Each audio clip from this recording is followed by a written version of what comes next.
everybody. Welcome back to our Breaking It Down series on what is intent data and how to use it. My name is Dennis Soljai, Vice President of Product Marketing at Dun & Bradstreet. I'm joined by Mike Burton, co-founder and CEO of Bombora. We're going to talk a little bit about today what are some of the common pitfalls when looking for an intent solution and how you can get most value out of it once you decide to purchase an intent solution. Right? I think, Mike, you and I can both agree there's a lot of hype around intent data. There's a lot of buzz out there. There's a lot of fancy words and jargon being thrown out there. And that sometimes sets the wrong expectations with buyers out there, right? So during this conversation, I'm hoping that you can talk a little bit about really sifting through the noise and telling our audience really what they should be considering first and foremost when implementing a intent data solution and how to avoid some common pitfalls. Yeah, thanks. I think as we've seen the market mature, that's what we're starting to notice is now we're in this big hype cycle. Everyone wants intent data, and that's great. And I think the number one question you should ask yourself is if you already have a plan for implementation, specifically how you're going to use it, or are you talking to a vendor that can help you get there?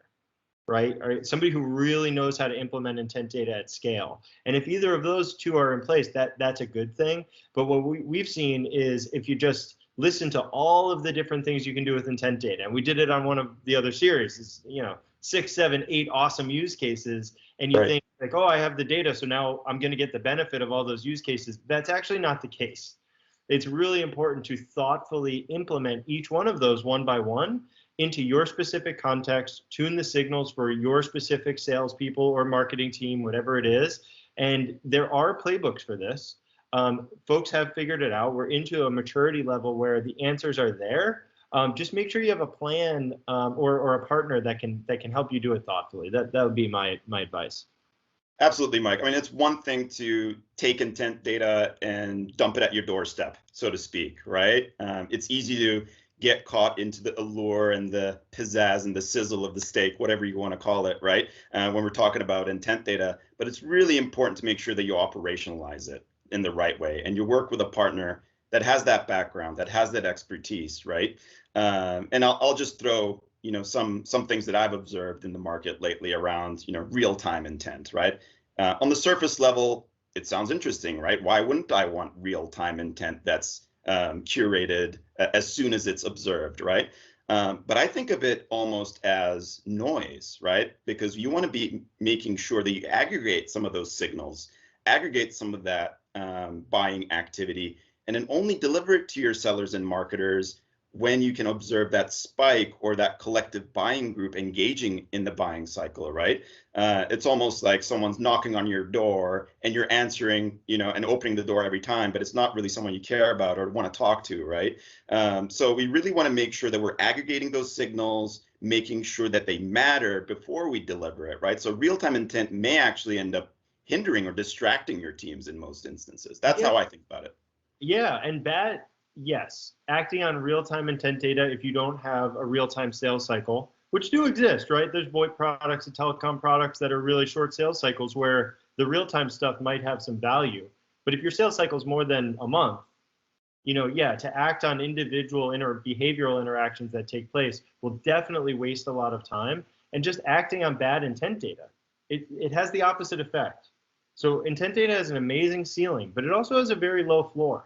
Right? If you implement the wrong intent data or you implement it in a non-thoughtful way, then you're actually, to your point, you're actually spending a lot of time in the wrong places, which is the exact opposite. So just be thoughtful about it. I couldn't agree more. Yeah, another one that I think about, Mike, I don't know what you think about this one, but intent at a domain level versus a location level, right? So when we observe an intent signal, think about it from a sales perspective, right? I have a book of business, I'm trying to sell, I'm trying to reach a person. If an intent signal tells me, hey, Dell.com, for instance, right? Dell.com has intent. Well, great. Dell has thousands of locations, right? Which one has intent or who within that location has intent, right?